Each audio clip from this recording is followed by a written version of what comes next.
So yeah, this is them. I just buy everything. I go to sales and I'll just buy a boatload of goats. Not really a boatload, I don't have too many. But I'll just buy anything. I'll buy small feeder kids, little nannies. I like these right here.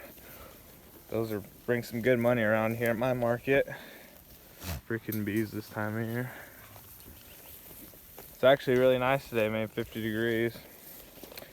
But yeah, that's how we start them when they come in.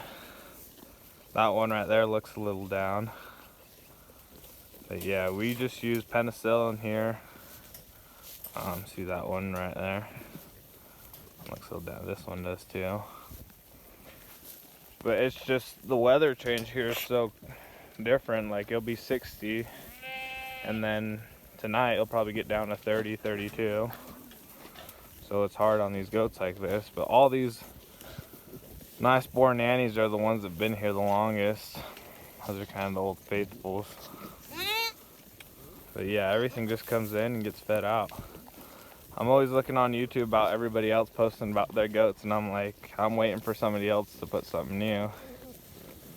But I'm like, I'm just trying to do the same thing. So if you guys can learn something from here, I can learn something from where you guys are at. So I'm in Idaho, right? They feed a lot of potatoes here. Well, they grow a lot of potatoes. They feed them to cow yards, you know, people that feedlot them. Here's my dog. Here's my other dog, Zuka. He thinks he's a goat dog, but he's not a goat dog. There's trees all over here, everywhere. I lost a kid this morning. I don't know, it just got really bad scours. I treated it and nothing. So we just finally said, you know, let's put it down. But yeah, there's a lot of small kids. I kind of buy everything when I go to a sale. I get excited. Kind of have goat fever. But see here, we feed them potatoes. Yeah, Idaho is known for potatoes. So there's a lot of them here. There's a bunch of different stuff that I buy. I'm always seeing at other people's markets, and it looks like their markets are twice as high as my market, so I'm always looking for other markets, but I can never find them. You know what I mean? These little kids like this, they'll just feed out.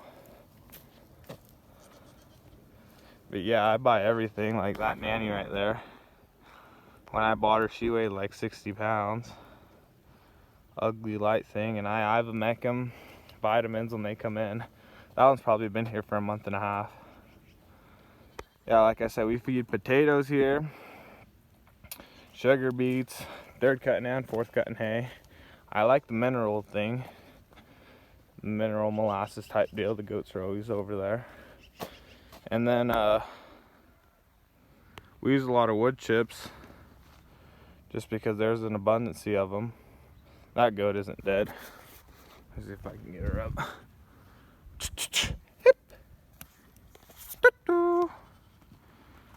There, they love this stuff. This mulch type stuff. When it actually gets cold, this is where they'll come, because it's like maybe 2 inches of this stuff, so they'll get under there and it gets pretty hot. But yeah. This is where, when I first started, I was only feeding about 50 head, right? So I didn't have any fancy feeders or anything. I actually started cutting up plastic barrels, and I was like, that's dumb. But this is what we had when I first started. It was just these two types of deals. But now, as we're getting bigger, we're trying to build that whole fence into kind of a feed deal. There's some of them hair lambs right there. Yeah, I get all these pretty cheap, and I'll just feed them. Those ewes are cheap too. But of course, I just buy stuff that's skinny and feed them out. Like, she's super skinny. I'm probably gonna sell her this week if she hasn't done.